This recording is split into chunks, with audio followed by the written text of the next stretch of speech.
नमस्कार मित्रों, future classes e learning YouTube channel पर आप सभी लोगों का एक बार पुनः स्वागत है।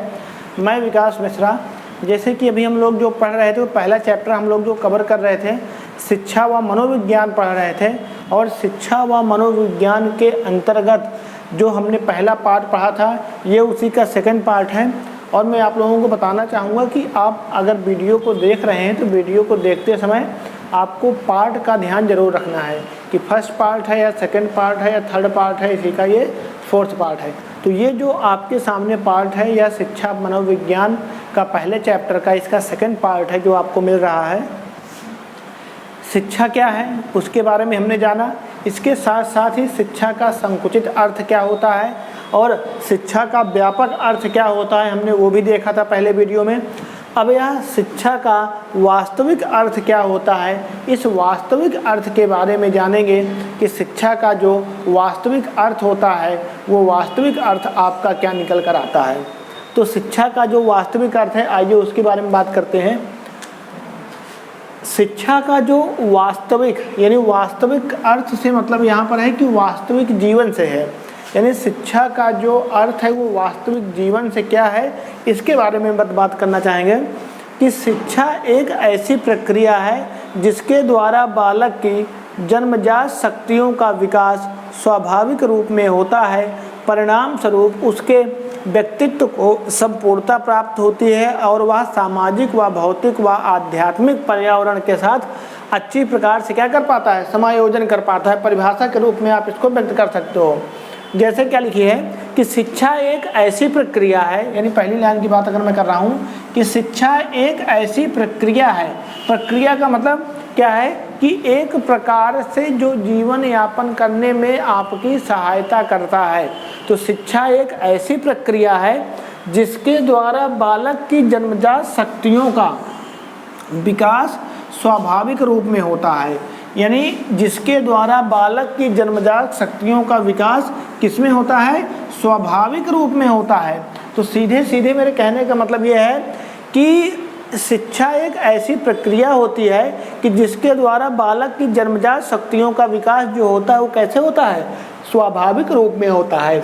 जन्मजात बच्चों के अंदर कुछ जन्मजात शक्तियाँ होती हैं, यानी बच्चे का जब जन्म होता है तो बच्चे के जन्म के पश्चात उसमें जो एक आपका संवेग पाया जाता है या एक ही चीज़ पाई जाती है जिसका नाम क्या है, आपका उत्तेजना है। और उत्तेजना के फलस्वरूप ही यानी बच्चे के अंदर जो एक ही प्रकार की प्रक्रिया पाई जाती है जिसका नाम क्या आपके सामने मैंने बताया कि वह उत्तेजना होती है। यानी बालक के अंदर जो जन्म के पश्चात उसके अंदर जो क्रियाकलाप रूप में पाया जाता है, क्या पाया जाता है, उत्तेजना होती है। उत्तेजना के अतिरिक्त और बालक में कोई भी चीज़ नहीं होती है, क्योंकि आप जानते हो कि बालक का जब जन्म होता है तो उसके पास सिर्फ और सिर्फ क्या रहती है, उत्तेजना रहती है। इसके साथ ही साथ बालक जो होता है वह शुरू में अशाब्दिक रूप होता है और बाद में उसके पास क्या आते हैं, शब्द होते हैं। तो आपने एक मनोवैज्ञानिक का नाम सुना होगा जिनका नाम था चॉम्स्की या चोम्स्की, कह सकते हो कुछ भी। तो चॉम्स्की ने महोदय ने क्या बताया था कि बच्चे अपनी जन्मजात शक्तियों के साथ पैदा होते हैं।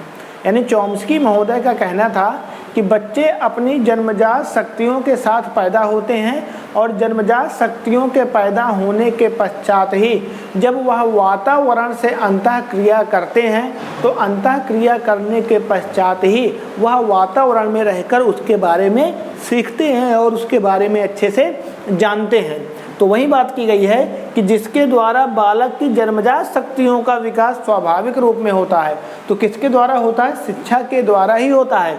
जो उसके अंदर जन्मजात शक्तियाँ होती हैं या कह लीजिए जो संवेग होते हैं, जो संवेग होते हैं वो एक प्रकार के क्या होते हैं, आपके जन्मजात होते हैं। तो उनमें जो क्रोध है, क्षमा है, दया है, ये आपके क्या है, सभी संवेग है ना। तो इन सभी संवेगों का क्या होता है, यहाँ पर जब वो वातावरण में आता है तो शिक्षा के माध्यम से उसका क्या होता है, विकास होता है। यानी जन्मजात शक्तियों का विकास स्वाभाविक रूप में होता है। यानी स्वाभाविक का मतलब क्या होता है एक प्रकार से आप में स्वभाव रूप से आप ग्रहण करते हो, क्योंकि जो बच्चों की शुरुआत की प्रक्रिया होती है वह आपको पता है कि अर्जित रूप में होती है। यानी बच्चों का जो शुरुआती जीवन होता है, यानी जो वो भाषा सीखता है वह अधिगम के द्वारा भाषा कदापि नहीं सीखता, वह किसके द्वारा सीखता है? अर्जन के द्वारा सीखता है, यानी अर्जित प्रक्रिया आपकी होती है। तो यह जो आपकी अर्जित प्रक्रिया होती है वह क्या होती है? स्वाभाविक रूप में होती है, यानी वो चीज़ें आपके स्वभाव में निहित होती हैं, यानी उनके लिए अलग से कोई आवश्यकता आपको नहीं पड़ती है। यानी वो सभी जो क्रियाकलाप होते हैं वो क्या होते हैं? आपके स्वाभाविक रूप से होते हैं। परिमाण स्वरूप उसके व्यक्तित्व को संपूर्णता प्राप्त होती है, यानी जब वह समाज में रहकर उससे सीखता है तो परिणाम स्वरूप जो उसका रिजल्ट निकल कर आता है उसके व्यक्तित्व को क्या मिलता है? संपूर्णता प्राप्त होती है। यानी उसका जो व्यक्तित्व रहता है, जो व्यक्तित्व अधूरा रहता है, वह व्यक्तित्व शिक्षा में आने के बाद या कह लीजिए परिवार या समाज में अंतःक्रिया करने के पश्चात वह जो व्यक्तित्व होता है वह व्यक्तित्व क्या हो जाता है? आपका संपूर्ण हो जाता है, और इसके साथ ही साथ वह व्यक्तित्व आपका क्या हो जाता है? पूरा भी हो जाता है। तो यह जो है यानी क्या करता है कि परिणाम स्वरूप उसके व्यक्तित्व को क्या मिलती है? संपूर्णता प्राप्त होती है, यानी उसके व्यक्तित्व को पूर्ण रूप से क्या प्राप्त होती है? संपूर्णता प्राप्त होती है। और वह सामाजिक, भौतिक व आध्यात्मिक पर्यावरण के साथ अच्छी प्रकार से क्या कर पाता है? समायोजन कर पाता है। तो इसके साथ साथ ही जो उसका सामाजिक और ये भौतिक यानी जो जीवन होते हैं, सामाजिक जीवन जो होता है वो जो समाज में, जिस समाज में रहता है उस समाज में कैसे क्रियाकलाप करता है वो जीवन, और इसके पास जो भौतिक है यानी जो भौतिक हमारे सुख होते हैं। आपने भौतिक सुख के बारे में पढ़ा होगा कि भौतिक सुख आपके क्या होते हैं? जो हमारी इंद्रियों को अच्छे लगते हैं वह भौतिक सुख होते हैं। जैसे आपका अच्छा खाने का मन करता है, अच्छा पीने पहनने का मन करता है, अच्छे कपड़े पहनने का मन करता है, तो ये सब क्या है? ये भौतिक सुख आपके होते हैं। इसके साथ साथ आध्यात्मिक, आध्यात्मिक का मतलब जो चीज़ें हैं, सत्य असत्य क्या है, जीवन मृत्यु क्या है, यानी नैतिक अनैतिक क्या है, इन सब का ज्ञान होने के बाद जिस आप चरम सीमा तक पहुँचते हो या उस चरम सीमा तक आप पहुँच जाते हो तो वो जीवन जो आपका कहलाता है वो आध्यात्मिक जीवन कहलाता है। यानी वो जो आपका जीवन होता है वह कैसे होता है? आध्यात्मिक जीवन होता है। इसके साथ ही पर्यावरण के साथ अच्छी प्रकार से समायोजन करता है। पर्यावरण शब्द का अर्थ क्या निकल कर आएगा? देखिएगा, पर्यावरण के दो अर्थ होते हैं। एक होता है पर्यावरण का संकुचित अर्थ, और एक पर्यावरण का आपका जो अर्थ निकल कर आता है वह क्या निकल कर आता है? आपका व्यापक अर्थ निकल कर आता है। तो पर्यावरण के साथ अच्छी प्रकार से क्या करता है? समायोजन करता है, यानी अच्छी प्रकार से वो समायोजन करता है। पर्यावरण अगर देखा जाएगा तो व्यक्ति का जो संपूर्ण जीवन होता है, अगर मैं बात करूं कि व्यक्ति का जो संपूर्ण जीवन है वह पर्यावरण में ही निहित होता है। यानी बालक का जो घर है, परिवार है, आसपास का वातावरण है, वह सब पर्यावरण का ही हिस्सा है। जितने भी क्रियाकलाप किए जा रहे हैं वह सब पर्यावरण के ही अंतर्गत आते हैं। पर्यावरण जो शब्द है आपका, यह जो शब्द है यह बहुत ही व्यापक शब्द है आपका। इसका संकुचित अर्थ अगर आप देखोगे तो आपके चारों ओर से होगा, क्योंकि जब भी हम पर्यावरण शब्द का विच्छेद अगर मैं करना चाहूँगा, अगर पर्यावरण आपके सामने शब्द लिखा हुआ है और इस शब्द का अगर आप विच्छेद की बात करोगे तो विच्छेद क्या बनता है इसका? परिधन आवरण, यानी इसका विच्छेद क्या बनता है? परिधन आवरण। यानी यहाँ पर जो आपकी संधि बनकर आती है वह आपकी यण संधि है। यानी यहाँ पर जो आपकी संधि बनी हुई है, कौन सी यण संधि बनी हुई है? स्वर संधि के अंतर्गत परिधन आवरण। परि का मतलब होता है चारों ओर से, क्योंकि आपका होता है ना, एक शब्द आपने सुना होगा परितः, तो परितः यानी परि है, तो परि का मतलब चारों ओर, आवरण का मतलब घेरे हुए, यानी जो चारों ओर से आपको घेरे हुए है वही क्या कहलाएगा? आपका पर्यावरण के अंतर्गत आता है। तो पर्यावरण के साथ अच्छी प्रकार से समायोजन कर पाता है। यानी बालक जो होता है वो पर्यावरण के साथ अच्छी प्रकार से क्या कर पाता है, समायोजन कर पाता है। तो शिक्षा का वास्तविक अर्थ ये होता है। अब जो शिक्षा का आपका वास्तविक अर्थ है, अगर इस वास्तविक अर्थ की मैं बात करूं, आप इसका स्क्रीनशॉट चाहें तो आप इसका ले सकते हैं और इसमें हम आगे बात करते हैं। हो गया सभी को स्क्रीनशॉट?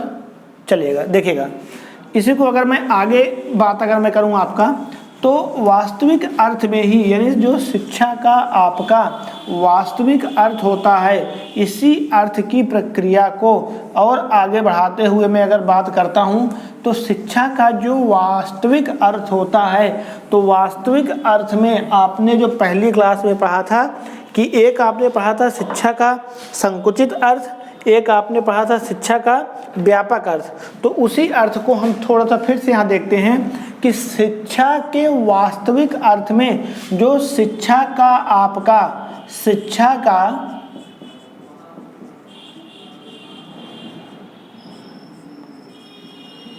संकुचित अर्थ, धन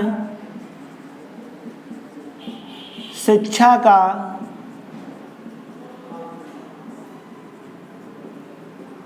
व्यापक अर्थ, यानी शिक्षा का जो वास्तविक अर्थ होता है, या सीधे सीधे आप कहिए कि शिक्षा का जो वास्तविक अर्थ है, शिक्षा के वास्तविक अर्थ में शिक्षा का संकुचित अर्थ और शिक्षा का व्यापक अर्थ, ये दोनों आपके समाहित होते हैं।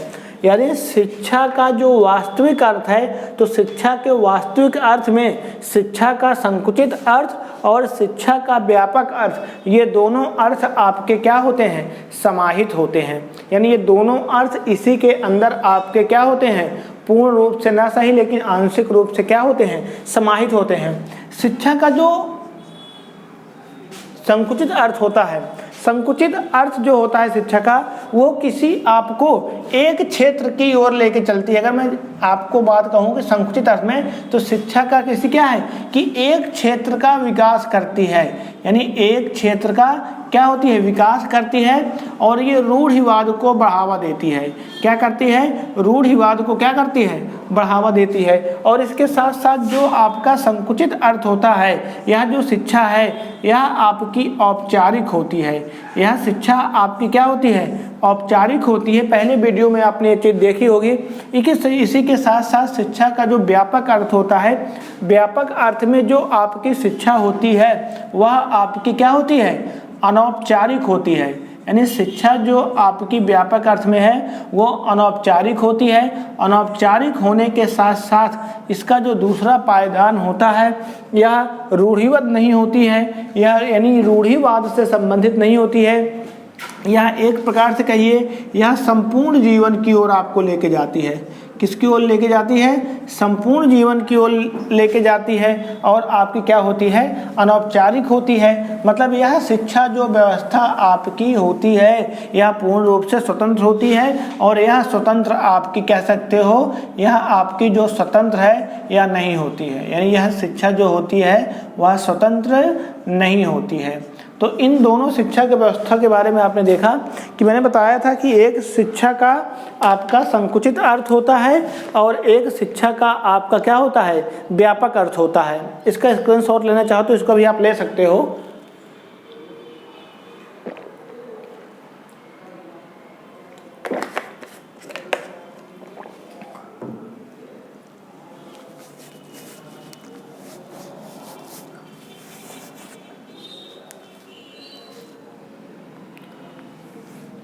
चलेगा, आइए आगे देखते हैं कि शिक्षा का व्यापक अर्थ हो गया और ये शिक्षा का आपका संकुचित अर्थ था।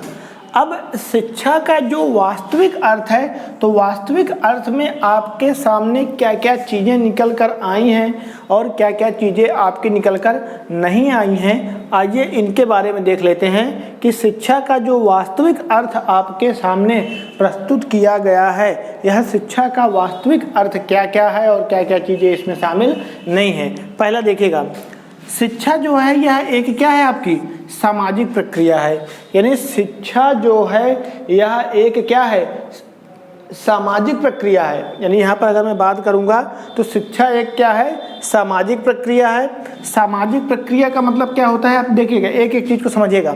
शिक्षा एक मैंने क्या कहा कि सामाजिक प्रक्रिया है, यानी समाज में जब आप रहते हो तो समाज में रहने के पश्चात ही आप जो चीज़ें सीखते हो वह किससे सीखते हो, समाज से। और जब आप कुछ ना कुछ सीख रहे हो तो इसका मतलब क्या हुआ कि आपकी शिक्षा का जो कार्य है वह चल रहा है। यानी शिक्षा जो होती है वो जीवन पर्यंत चलती है। आपको ये बात क्लियर है कि जो व्यापक वास्तविक अर्थ है कि जो शिक्षा होती है वो क्या होती है, जीवन पर्यंत चलने वाली होती है, यह कभी भी ख़त्म नहीं होती है। यहाँ तक कि मनुष्य जो है वो अंतिम दिन तक कुछ ना कुछ क्या करता रहता है, सीखता रहता है। तो उसी तरह से शिक्षा का जो वास्तविक अर्थ है आपका, यह भी क्या होता है, जीवन पर्यंत चलने वाली आपकी शिक्षा होती है।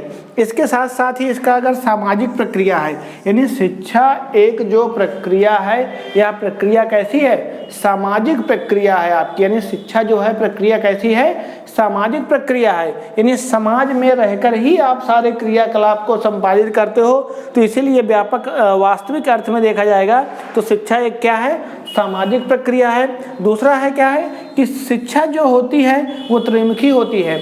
जॉन डीबी ने बताया था कि जो शिक्षा होती है वो कैसी होती है, त्रिमुखी होती है। यह आपने अपने बीटीसी या बीएड में आपने पढ़ा होगा कि शिक्षा जो है वो त्रिमुखी प्रक्रिया है, जिसमें त्रिमुखी में क्या हो जाता है, और ये किस महोदय का कहना है, यह आपका जॉन डीबी महोदय का कहना है कि जो शिक्षा होती है वह त्रिमुखी प्रक्रिया है, जिसके अंतर्गत आपका शिक्षक, बालक और आपका पाठ्यक्रम ये आते हैं। यानी शिक्षक एक त्रिमुखी प्रक्रिया है। तो त्रिमुखी प्रक्रिया किसने कहा है, जॉन डीबी महोदय जी ने कहा है। और इसके अंतर्गत शिक्षक, बालक और पाठ्यक्रम को आपके शामिल कर दिया जाता है, जिसमें जो मुख्य बिंदु होता है वह मुख्य बिंदु कौन होता है, बालक होता है, इसके बाद शिक्षक है, फिर पाठ्यक्रम आपका देखा जाता है। इसके साथ ही साथ आत्मानुभूति की प्रक्रिया है। यानी ये जो होता है आपको आत्मानुभूति, यानी आत्मानुभूति की मतलब आपके स्वयं के बारे में आपको बताती है। यानी आत्मानुभूति का मतलब क्या होता है कि आपके अंदर क्या क्या चीज़ें हैं, क्या क्या चीज़ें नहीं हैं, इनके बारे में क्या करती है, यही बताती है। कौन बताता है, शिक्षा ही आपको बताती है। इसके साथ ही साथ कि अनवरत प्रक्रिया है। अनवरत शब्द का अर्थ होता है लगातार से, यानी अनवरत प्रक्रिया है, यानी जो कभी भी आपकी रुकती नहीं है। देखिएगा, मैंने बताया था कि आ उपसर्ग जहाँ भी रहता है तो आ उपसर्ग का अर्थ आपका क्या होता है, नहीं से होता है। तो अनवरत मतलब क्या है, वरत शब्द का जो अर्थ हो जाएगा वो क्या हो जाएगा, यहाँ पर आ, यानी जो यहाँ पर उपसर्ग है वो आना होगा, क्या बन जाएगा, अन उपसर्ग बनेगा। तो इसलिए वरत शब्द का अर्थ जो होता है वो आपका क्या हो जाएगा, लगातार हो जाता है। तो इसीलिए क्या है, ये अनवरत प्रक्रिया है। यानी यह प्रक्रिया जो आपकी चलती है, यह प्रक्रिया कैसी चलती है, आपकी अनवरत चलती है और अंतिम तक आपकी यह प्रक्रिया आपकी चलती रहती है। तो उसी प्रक्रिया में आपने देखा कि यानी जो शिक्षा एक ऐसी व्यवस्था है जो हमेशा क्या है, चलती रहती है, कभी ख़त्म होने वाली नहीं होती है। इसके साथ साथ होती है कि समायोजन की प्रक्रिया है। यानी शिक्षा क्या है, समायोजन की प्रक्रिया है, या आपको समायोजन करना सिखाती है। यानी अगर आप एक बालक हो या आप व्यक्ति हो या जो भी हो, तो ये आपको समायोजन करना सिखाती है। समायोजन शब्द का अर्थ होता है कि जहाँ पर आप, यानी कुछ भी वातावरण हो, यानी कैसी भी प्रक्रिया हो, जहाँ पर यह आपको एक साथ रख ले, समायोजित कर ले, यानी वहाँ के नियमों को आप अपना लो। कहते नहीं है कि जैसा देश वैसा भेष, यानी जहाँ आप जाओ तो वहीं के नियमों का ये अगर पालन कर ले तो यानी ये क्या कहलाएगी, समायोजन की प्रक्रिया कहलाती है। यानी यह जो प्रक्रिया हो जाएगी क्या बन जाएगी, समायोजन की प्रक्रिया आपकी कहलाती है। इसके साथ साथ क्या है कि गतिशील प्रक्रिया है। यानी शिक्षा एक जो अगर प्रक्रिया की बात की जाएगी तो गतिशील प्रक्रिया है। गतिशील शब्द का अर्थ होता है कि एक प्रकार से गति करती रहती है, यानी इसकी जो गति होती है वह ऐसे ऐसे ऐसे ऐसे क्या कहिए हमेशा चलती ही रहती है, कभी रुकती नहीं है। और ये क्या है, विकास की प्रक्रिया है, यानी शिक्षा क्या है, विकास की प्रक्रिया है। विकास की प्रक्रिया का मतलब क्या होता है, इससे जो व्यक्ति का विकास है वह जीवन भर होता रहता है। यानी शिक्षा से विकास की जो प्रक्रिया है वो हमेशा क्या होती है, कॉन्टिन्यूअस आपकी चलती ही रहती है। नेक्स्ट है आत्मा विभक्ति की प्रक्रिया है, यानी आत्मा विभक्ति, यानी जो आत्मा, यानी जो आपके अंदर विचार हैं, गुण हैं, भाव हैं, यानी हर तरह के विचारों के भावों को व्यक्त करने की जो प्रक्रिया है वह किसके अंतर्गत आ पाती है, आपकी शिक्षा के अंतर्गत ही आ पाती है। यानी अपने आप को पूर्ण रूप से दूसरों के सामने रख पाना किसके द्वारा होता है, शिक्षा के द्वारा ही हो पाता है। तो यानी ये प्रक्रिया कैसी है, आत्मा विभक्ति की प्रक्रिया आपकी मानी जाती है। ठीक है, तो ये शिक्षा के बारे में थी कुछ बातें, आपने जो इनके बारे में सुना। तो ये था शिक्षा व मनोविज्ञान, जिसमें से आपने देखा कि शिक्षा का वास्तविक अर्थ, इसका आपका एक अभी और थोड़ा सा अगर बात करना चाहूँ कि पार्ट 2 है, इसका पार्ट 3 भी आपका है। तो अगले पार्ट में हम देखेंगे पार्ट 3 में कि आपकी और क्या क्या शिक्षा के अंतर्गत चीज़ें आती हैं। और इसी के साथ ही मैं अपनी बातों को अब विराम देता हूं और मिलते हैं अब इसके नेक्स्ट वीडियो में। और दोस्तों मैं बताना चाहूँगा कि अगर आपको वीडियो अच्छा लगा हो तो लाइक सब्सक्राइब ज़रूर से ज़रूर करें। धन्यवाद, नमस्कार।